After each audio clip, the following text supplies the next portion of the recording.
Okay guys, let's look at a simple hip sequence that's going to help out your hips if you've been skating for any length of time. And if you're over 40 or anything like me, they feel pretty stiff first thing in the morning. The main reason for that being, or one of the main reasons for that being, is we just sit down a hell of a lot more than we used to. And skating, if you've been doing it for a long time, your hips don't actually do a lot when you're skating. You tend to be predominantly up and down here, mostly through the knees and the ankles. The hips don't do a lot. The only time your hips will really get involved, that if you're the type of skater who does gaps and things like that, when you land, you might land deep, so you're taking the kind of impact through your entire lower body, but really all your hips are doing are going up and down. Yes, when you flip and things like that, then your hips do move that way, but it's predominantly coming from your knee down through the ankle. Unless you're someone like Neen Williams who kicks out a massively long way, most of our movement is going to be up and down. So what we want to do is to be able to put our hips through every available range of motion. That's 4 kind of standing movements. Those movements are to utilize not only the mobility in the joints, but the muscles that help with that mobility, that allow it to happen. And that is flexion. So hip flexion is bending here, you're flexing your knee. Hip extension, the opposite of that, where you're opening the front of that hip. Abduction, where your leg is moving away from you. And then adduction, where your leg is moving towards you, sort of the inside. So that's the 4 movements we're going to look at. Also, our hips are a ball and socket joint, and they're designed to be able to rotate. I've seen people through the 15 plus years of coaching people in gyms. Squat is a classic example. Someone might have a perfect looking squat, and you look at them and go, oh, their hips must be amazing. You ask them to then rotate their hip inwards and outwards, and they suddenly start struggling, because again, all they've done is straight up and straight down. So this is a really simple sequence, and for this you're going to need a band. A red resistance band should be more than enough. So one of these. Something really strong to wrap it around. Ideally something floor to knee height. You don't want the attachment of this to be too high. Okay, so from floor to knee height. I've got a really heavy TV cabinet here that I'm going to wrap it around. So I'm going to show you the first 4 movements of the flexion, extension, adduction and abduction, and then we're going to look at the hip rotation, and just these 2 sequences done pretty much daily, if you've got really stiff, tight hips, is going to be hugely beneficial. So I'm going to wrap this around the leg of my very heavy table. You can see I'm pulling that, and that's not going anywhere. You're going to take the band. Initially, we're going to do flexion first. So you're going to wrap the band around the front of the ankle, and for this, it's useful. We don't want balance to be an issue, so it's useful to have something to hold on to so that we can really focus on the hip joint. So what I'm doing here is I'm pulling my knee up, and I'm pulling my foot slightly forwards.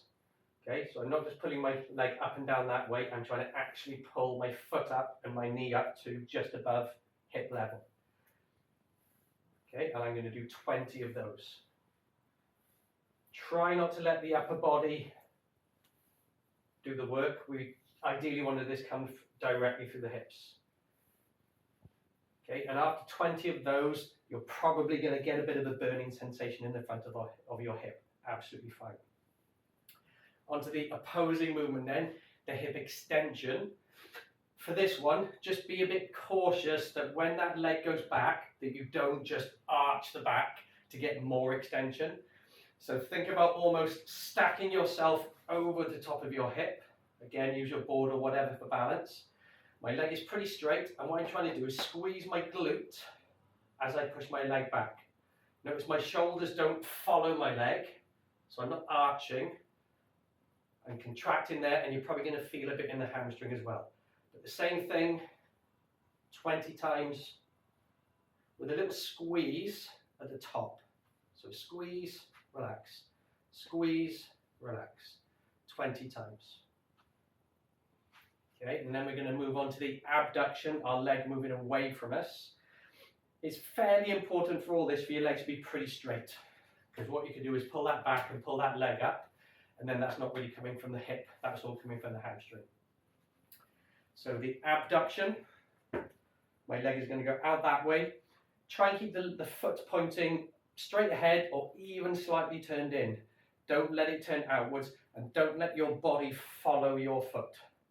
So you're not actually opening your hip, you're just focusing on using the muscles on the outside of the hip to lift your leg up. So out to the side, and again, a slight pause there, bit of a squeeze. Okay, and you're more than likely going to feel this on both sides. On the outside of this hip, because that's stabilizing, and the outside of this hip, because it's actually doing the work by pulling up.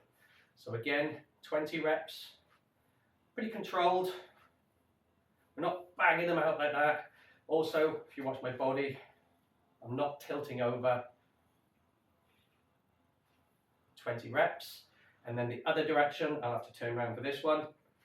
Similar principle. I'm now putting, this one won't have as much range of motion because you're obviously limited by the crossover.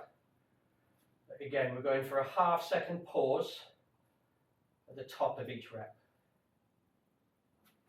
Okay, so for this one, for the abduction, you're going to feel the inside of the hips or even around the groin area. So 20 of those in each direction, one directly after the next. For the hip rotation, if you've been following me for any time, you've probably seen me do these. The very simple seated. Gardner had to do this on the day I'm doing this video. So feet, whatever feel comfortable, hip to shoulder width, heels down, and I'm just rocking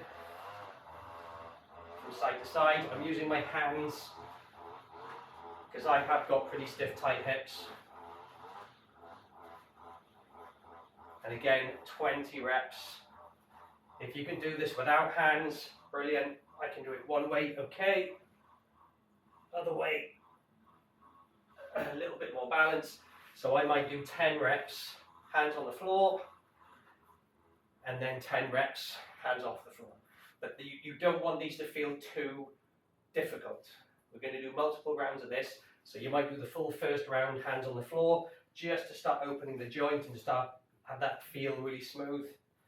And then on the next round, go hands off. 20 reps, by the way, equals 1, 2, 3. Okay, so you count each side as 1 rep. And that's the sequence. So we're taking our hip through every available range of motion, standing, and then we're seated and we're going into then rotation. So we're putting that through a nice smooth movement. I do this 2 or 3 times. Take about a minute's rest in between each one. I mean, once through is going to be absolutely better than nothing. But if your hips are really stiff and tight, doing this consistently, you know, over a week or 2, that's when you're going to start noticing the difference. They should feel pretty good immediately after. Even the next day, they might feel like they've worked a lot harder than you think you've done. But the whole idea for any of the stuff I post and all the stuff I put out there is just to be consistent with it, because that's what's going to get you the benefits of it. Not doing it for a week and then feeling better and then stopping. All the programs I put out get progressively slightly more challenging, and that's the idea, is have the habits that you can just do every day without thinking about it, which is why pretty much all of my programs are about 15 minutes a day in length, because it wants to be completely accessible and something that you can just do. Not that you haven't got the time or you haven't got the equipment, it just becomes something that you do. And a lot of us don't realise how stiff and tight our hips in until we go through a sequence like that. And then afterwards you're like, oh, actually, my hips do feel pretty stiff and tight. So hugely beneficial. It's going to help not only with the skating, because I do all my stuff not to make you better skaters. That's not why I'm doing this. There's plenty of other people out there who are giving you tips and hints and programs to improve your skating. This is about improving how you move and how confident you are in your moving. Because as we get older and we generally get stiffer, tighter, less flexible, we lose movement options. I want to help you get those movement options back, which will then hopefully cross over into your skating feeling better. And at the end of the day, I think that's what most of us want. It's just to feel better doing these things and have more confidence. But do this for a couple of weeks. If you find this helpful, share it with somebody. whether they skate or not, if you've got stiff, tight hips, this is pretty much, I'd say, the first place to start is just get your hips moving the way hips are designed to move.